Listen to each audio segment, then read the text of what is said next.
back again on the Jump Scare Story channel. For this story, there is a story entitled The Prohibition of Coming Down the Mountain That We Are Late to Obey.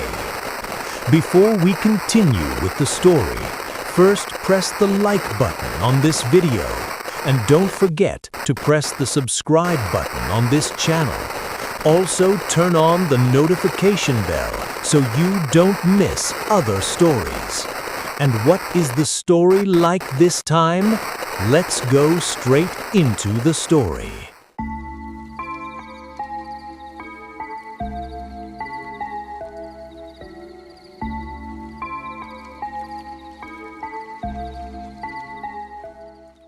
My name is Rizki.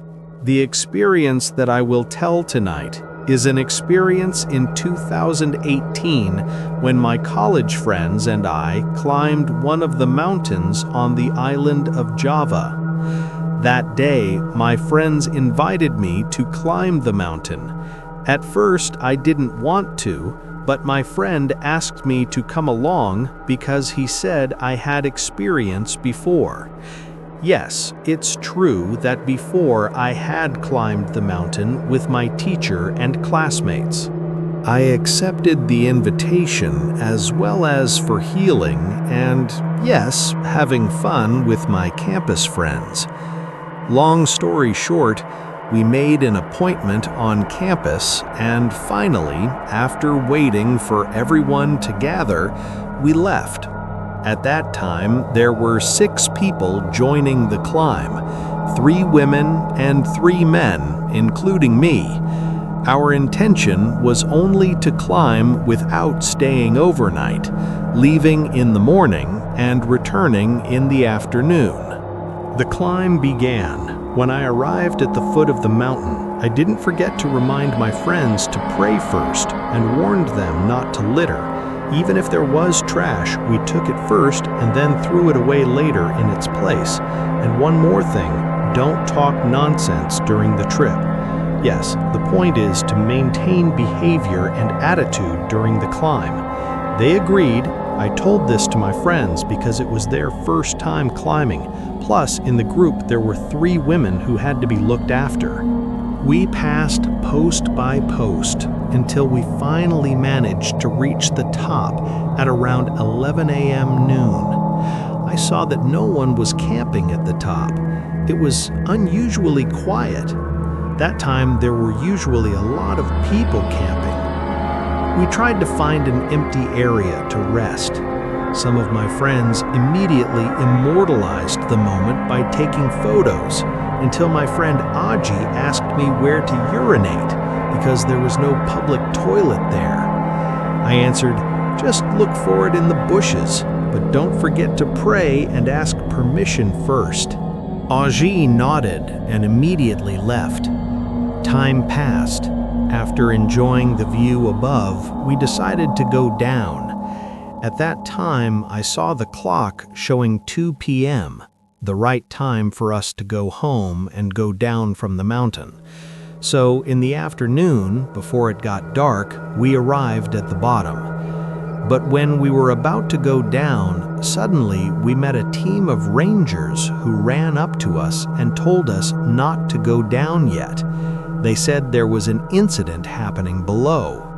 Then we asked what happened. We're curious. As if reluctant to tell in detail, we argued a little.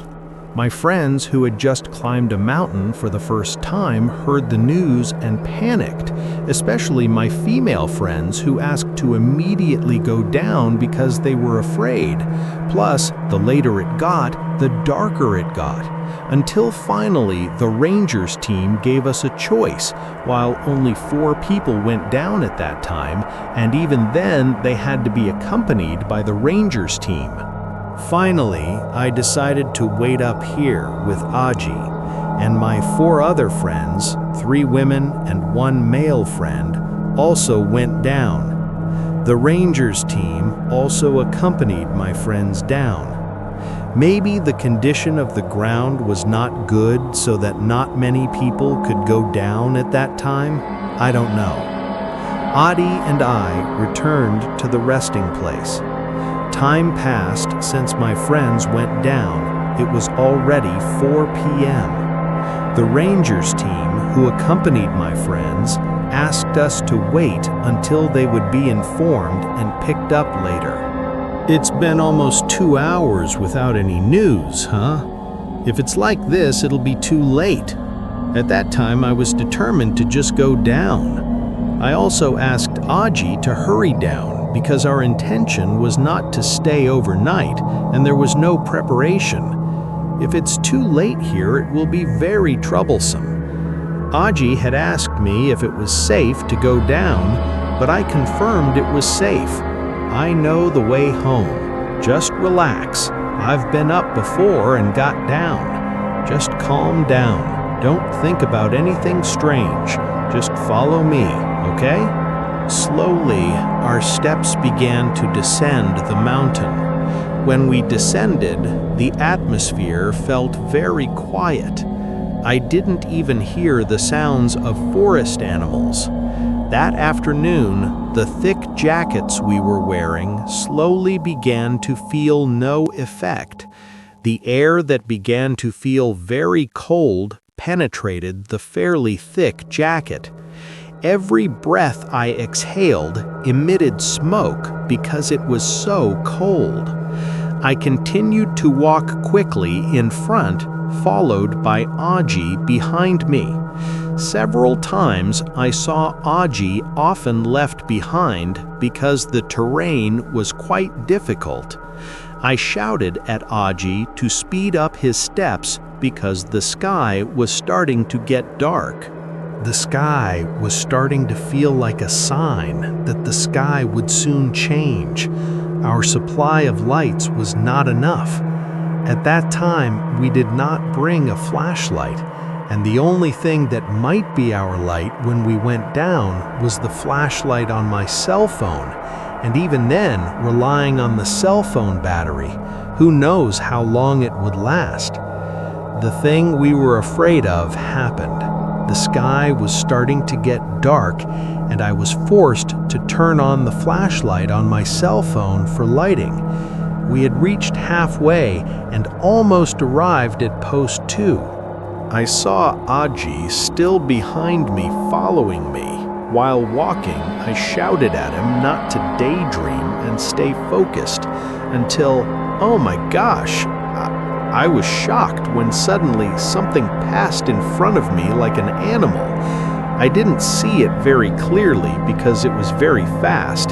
It looked like a 4-legged animal. I don't know. I stopped my steps and asked Aji if he saw the animal that passed quickly in front of me. I was afraid it was a wild animal.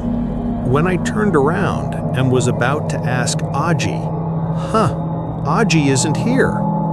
Yes, I saw Aji behind me. He's gone. Aji, Aji, Aji, Aji, Aji. My screams only echoed in the mountain forest. No one answered. Suddenly, my heart started beating in panic. I remember very well that Aji had been behind me. Why did he suddenly disappear? And not long after I lost Aji, suddenly there was the sound of a chick. Strange. I tried to listen to it again. The sound of the chick could be heard quite clearly from a distance. There was a sound of chicks on the mountain like this, even though since I started climbing until then, I didn't see any chickens at all. How could that be? I started to get confused and scared hearing that. When I was about to step forward, I felt like something was touching my left arm. It even felt like I wanted to hold it. A palm felt like it was touching my left arm. I reflexively felt curiosity start to appear. I started to look slowly from the corner of my eye, followed by a head movement to see who was behind me. When I looked, I saw a climber with very shabby and torn clothes. The climber was a woman. Her face looked very pale. She looked at me. Was it possible she was lost? I then asked if I could help her. Her hand wouldn't let go and kept holding me. Her other hand pointed forward. I looked forward. I don't know what the climber meant. She was going in that direction. Did she want to go down together? "What's up ahead? Why are you pointing there?" I said, while continuing to look ahead, but he didn't answer. When I looked again, the figure of the climber changed and stood up. A woman dressed in all white, her head lowered, her long black hair touching the ground. I couldn't see her face clearly because she was looking down, all her hair covering her face. Slowly, a clear sound of a chick came from the woman's figure.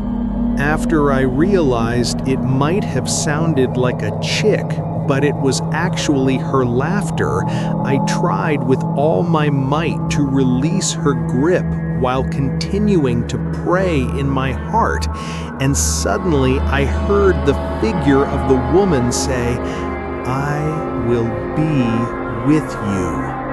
I immediately pulled my hand away and finally was able to get away and immediately ran away from the figure until I arrived at post 2.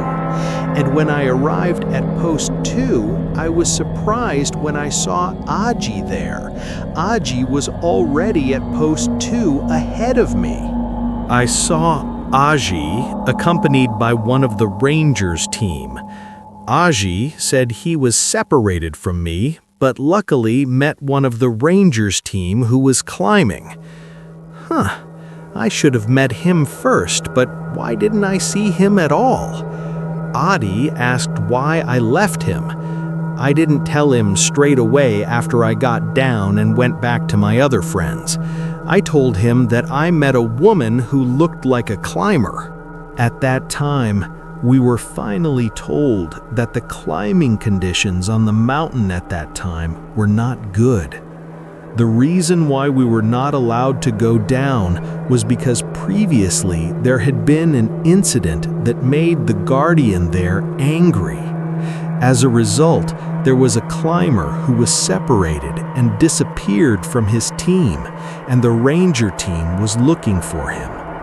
Therefore, to avoid other incidents, activities on the mountain were stopped for a moment so that the situation would be conducive.